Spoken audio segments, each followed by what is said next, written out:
Olá, está no ar o GTV Notícias. Na edição de hoje você vai ver. O número de demissões em Garça já ultrapassa a casa dos 2.000 trabalhadores. Secretaria da Saúde realiza ações contra a hepatite C. O município conta com teste rápido. Obras da Matriz de São Pedro dependem do envolvimento da comunidade. E nos Jogos Regionais, Garça é destaque com mais de 30 medalhas na natação.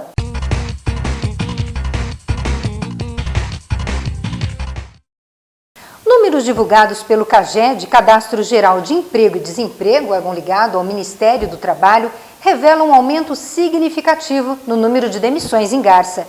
De janeiro até junho, 2.522 trabalhadores foram dispensados. O mês de maio foi o que mais demitiu, com 509 dispensas. Segundo o diretor regional do CESP, Centro das Indústrias do Estado de São Paulo, Flávio Pérez, o país vive uma crise de confiança e a recuperação da economia será lenta. Bem, pessoal, a gente da indústria, eu que milito a indústria já faz mais de 30 anos, eu nunca vi uma situação tão diferente. As outras vezes era diferente dessa vez. Cada momento é diferente do outro. Cada crise, vamos dizer assim, não é igual a outra. A gente acha que essa nunca vai passar. A gente acha que isso aqui é o fim do poço, a gente que acha que não vai mudar muito. Mas essa tem uma característica diferente. É a crise de confiança. Não é uma crise econômica. É uma crise de confiança que está gerando a crise econômica. Porque o mundo tem muito dinheiro. O mundo não sabe onde pôr dinheiro. Os banqueiros não sabem onde pôr dinheiro. Mas o que acontece? Está todo mundo com medo. O que vai acontecer no Brasil? Com esse desmando de governo, com essa corrupção que está em todos os jornais, absurdo, aí televisões, com esse momento do governo fraco, que está invertido, o poder executivo não cria agenda, o poder legislativo que cria agenda para o poder executivo. Então está tudo de cabeça para baixo. E a roda não anda e as coisas não funcionam. A indústria está sofrendo muito, já fazem 3 anos, desde 2012 que a indústria está sofrendo. 2014 foi o ápice do sofrimento da indústria. Então eles estão querendo desindustrializar o país. 2014, só em São Paulo, no estado de São Paulo, nós perdemos 145 mil empregos na indústria, só o estado de São Paulo. Garça, o ano passado, não teve grande desemprego, Marília não teve grande desemprego, mas o Estado teve a parte de automobilismo, a parte de caminhões, a parte de máquinas, ferramentas, a parte de bens de capital. Isso teve um desemprego grande, teve 145 mil desempregados no estado de São Paulo. Isso, logicamente, no começo, o comércio ele absorvia, o prestador de serviço absorvia, os bancos, o comércio, enfim, a limpeza, os pequenos negócios, mas se a indústria não gera recurso, isso vai tudo caindo. Nós da indústria, da Fiesp, do Ciesp, estamos prevendo, isso não vai dar certo. Ao que se desindustrializa o país, falta dinheiro para comprar para a pessoa ir no manicure, para arrumar o cabelo, vai faltar dinheiro, não vai. Aí agora chegou. E o governo interessante, o governo do PT, que é o partido dos trabalhadores, é contra os trabalhadores, porque isso ia dar zebra, isso ia dar confusão, porque não tem dinheiro, não tem como fazer nada. Então a gente fica muito preocupado com isso. Nós, como o industrial brasileiro tem que ser muito otimista, nós achamos que os próximos 2016 deve ter alguma mudança. Eu não espero muito, não. Praticamente estou falando que eu acho que vai ter, porque o país não fecha. O país não existe. Conhece algum país que fechou? Que não fecha é conta, mas o país não fecha. O governo ele é passageiro, as indústrias não são passageiras, o industrial não é passageiro, ele está sempre aqui lutando, desenvolvendo. O industriário que mais sofre. O industrial tem um mecanismo de não baixar o seu nível de vida, mas o industriário não tem. Se ele perder o emprego, daqui a 6 meses acaba o seguro-desemprego, que ele vai fazer o quê? Isso vai refletir muito no comércio, na prestação de serviço muito forte. Vocês vão ver, a gente vai ver aqui um êxodo muito grande de ir embora daqui, pessoas ir embora daqui, mas não sei para onde também, porque todos os lugares estão com problema de emprego. A gente deve aumentar, eu espero que não, a parte de insegurança da cidade. Nós temos que tomar muito cuidado com isso. muito cuidado, porque falta dinheiro, casa que não tem pão, ninguém tem razão, né? Então, para fazer umas besteiras aí, não custa, porque se ver seu filho passando fome, você vai fazer o quê? Não tem emprego, vai fazer o quê? Então, é um momento difícil. E a gente, Cidade de Gás, já é pequena. O parque industrial aqui parece grande, mas é pequeno. E perto da indústria desse porte, que a gente viu aí, indo para Marília, a gente fica muito triste. Porque o seguinte, o desemprego aqui vai pegar agora. Se essa indústria estivesse em Garça, ajudaria a minimizar esse desemprego. Concorda comigo? Se esse emprego vai para Marília, se ficasse em Garça, ajudaria. É uma pena que está nessa situação, essa indústria foi para lá, já não tem como reverter, isso já está certo, já sacramentado indo para lá, mas vamos ver se a gente melhora a indústria daqui, aumenta, não cria tanto desemprego. Porque uma coisa põe na sua cabeça, nenhum industrial gosta de desemprego. Desemprego no setor industrial é sinônimo de amanhã vender menos. Não tem dúvida. Amanhã a indústria vai vender menos. Esse é o momento do município, da administração municipal, tentar de alguma forma aí minimizar essa situação? Tem como? Eu acho que tem sim. Se o prefeito, porque eu sempre falo que o prefeito de uma cidade pequena é o nosso deputado. Qual deputado que nós temos aqui? É o prefeito. Ele que tem acordos políticos com os outros deputados, eles que ajudam isso. Mas agora é meio nacional o problema. Mas pode ajudar, pode pelo menos conversar com as pessoas, conversar com os industriais. O prefeito ele pode conversar, ele pode achar um jeito para melhorar, ou então, às vezes o industrial ele precisa de uma conversa, porque ele fica muito solitário. É muito solitário. A decisão, como falava o Cova, a decisão ela é solitária, né? É isso? Você é solitário. Então, um prefeito com a visão diferente, com a visão mais política, com a visão um pouco mais de gestão, então ele ajudaria sim. E o poder público não deveria ficar longe do setor produtivo. Porque quem gera imposto, quem aguenta a máquina é o povo, é o setor produtivo. Nós temos IPTU e tal, mas o CMS que gera é o setor produtivo. O repasse do IPI é o setor produtivo. Então, não adianta a gente achar que o setor produtivo não é importante para a cidade. Olha a cidade de Garça sem as indústrias. Hoje nós estamos com vias de perder alguma indústria. Olha o bafafá que está dando na cidade, olha a confusão que está dando aqui, a preocupação com o setor, com os jornalistas, com os comerciantes, tem a preocupação. Mas imagine acabar todas as indústrias de Garça. Como é que seria a cidade? Certo? Seria uma cidade que nem Pirajuí, só de presídios? Certo? Então, o que eu pedia, o que eu gostaria, que o poder público conversasse com o setor produtivo. Conversasse, o que pode fazer. Quer dizer, eu não sei tudo o que o setor público, o que ele pode fazer com a indústria. Eu não sei, porque eu não estou no setor público, eu sou do setor privado. Vou repetir, o deputado da cidade é o prefeito. Na minha visão, é o prefeito. Porque nós, infelizmente, no Brasil, o voto distrital não passou, ainda não passou, mas passou ainda. Então, o que resta? Eu conheço o prefeito. Você sabe quem você votou para deputado a vez passada? É difícil.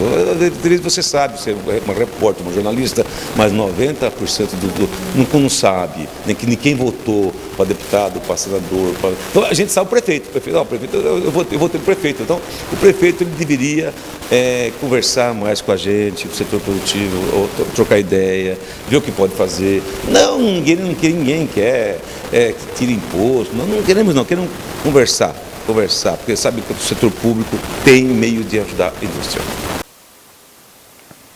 No último dia 28 foi comemorado o Dia Mundial de Luta contra as Hepatites Virais. Dados da Secretaria da Saúde mostram que desde 1987, Garça notificou 96 casos da doença. A hepatite C é responsável por 61,45% dos casos notificados, seguida da hepatite B, que responde por 32,29%.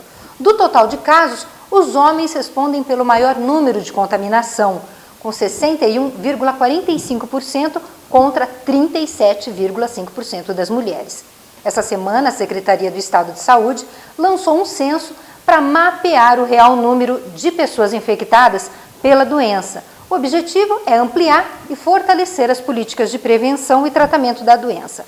Os portadores da hepatite C de todo o estado deverão preencher um cadastro online disponível no site da Secretaria. Anota aí, www.secc.gov.br. www.saude.sp.gov.br. A hepatite C é causada por um vírus transmitido principalmente pelo sangue contaminado, mas a infecção pode também passar através das vias sexual e vertical, da mãe para o filho. O portador do vírus da hepatite VHC pode desenvolver uma doença crônica, da doença que leva a lesões no fígado, a cirrose e câncer hepático. E não há vacina contra a doença. Em Garça, além da realização dos exames tradicionais que acontecem em todas as unidades de saúde, os interessados também podem realizar o teste rápido. E no próximo bloco você vai ver obras da Matriz de São Pedro dependem do envolvimento da comunidade. A gente volta já.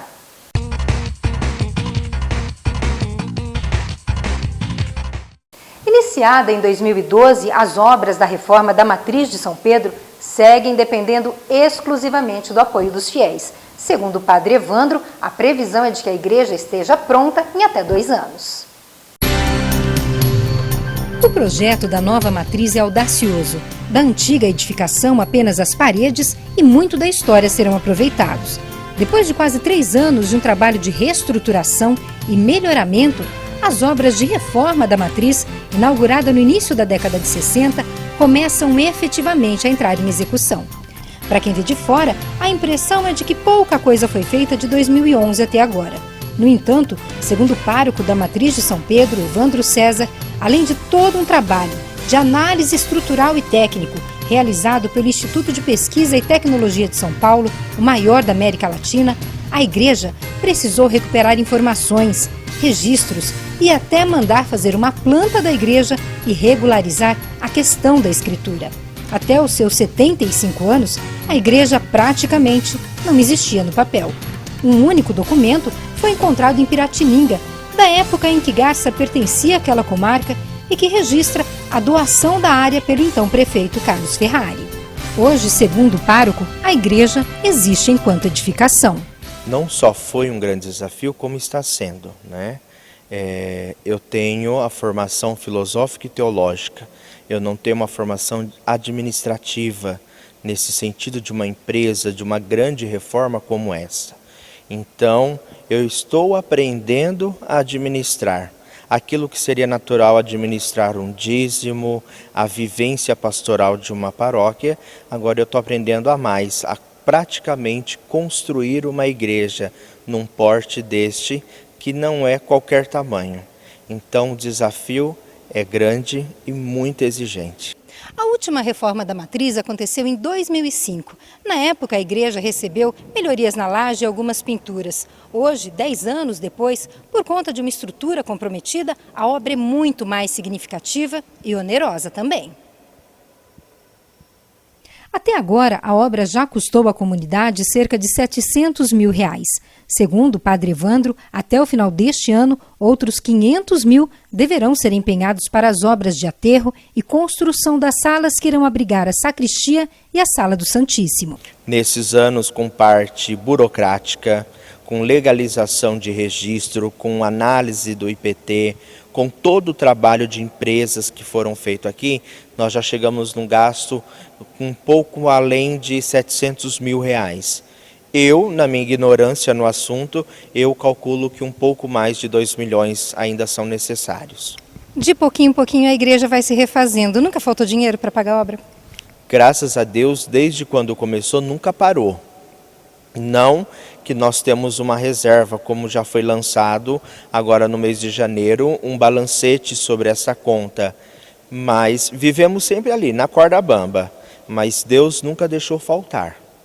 O projeto de execução já está concluído e pronto para sair do papel. Além de todo o trabalho de reforço de colunas, hidráulica e elétrica, que na verdade motivou a reforma, a nova matriz terá acessibilidade, banheiros adaptados, saídas de emergência, altares para santos de devoção nas paredes laterais, um presbitério maior e, principalmente, um resgate à história da matriz. No lugar da cruz, que hoje fica na parede de frente da igreja, será colocada uma rosácea, em alusão a Nossa Senhora do Patrocínio, primeira santa de devoção do município, quando a matriz ainda era apenas uma pequena capela. O projeto ainda contempla novo piso e revestimentos, lustres e uma valorização na parte do fundo da igreja para quem passa pela Rua Carlos Ferrari. De acordo com o padre Evandro, o projeto foi todo estudado para aproximar ainda mais os fiéis da igreja.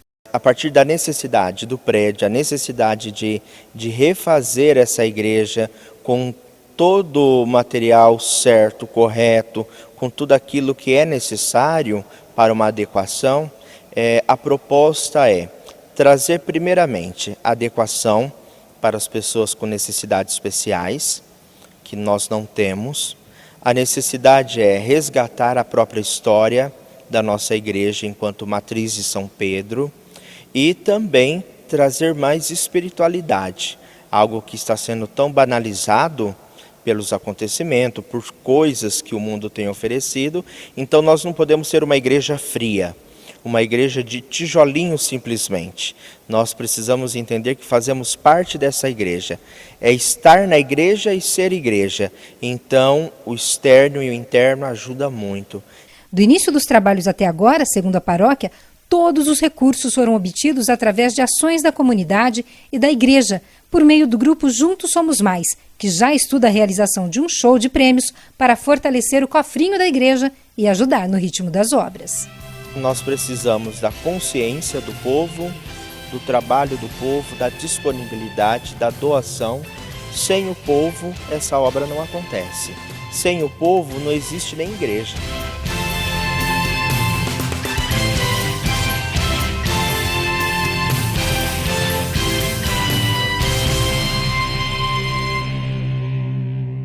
No próximo bloco você vai ver natação garcense é destaque nos Jogos Regionais. É só um minuto.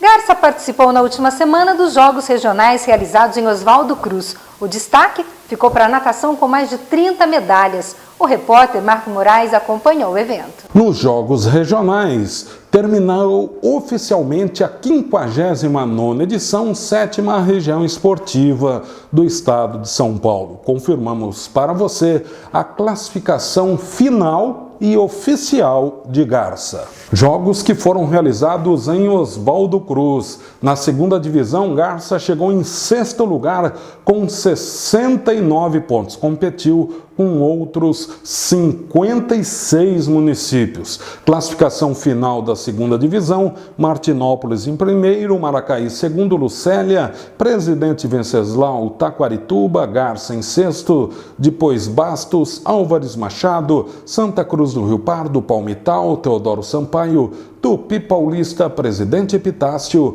Irapuru e Sarutaiá. Martinópolis e Maracaí, no ano que vem em Tupã, vão disputar a primeira divisão.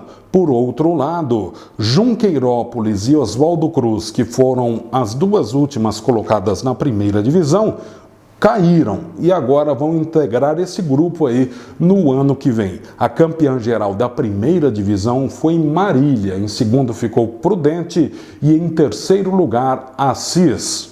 E ainda com referência aos Jogos Regionais, havíamos dito que foram 39 medalhas.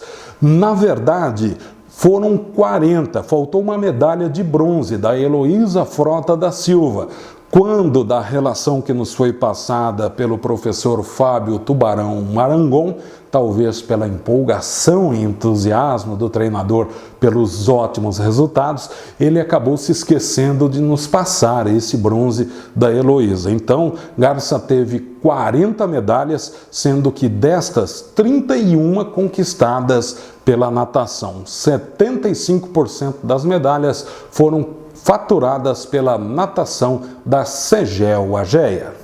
O GTV Notícias fica por aqui. Até mais.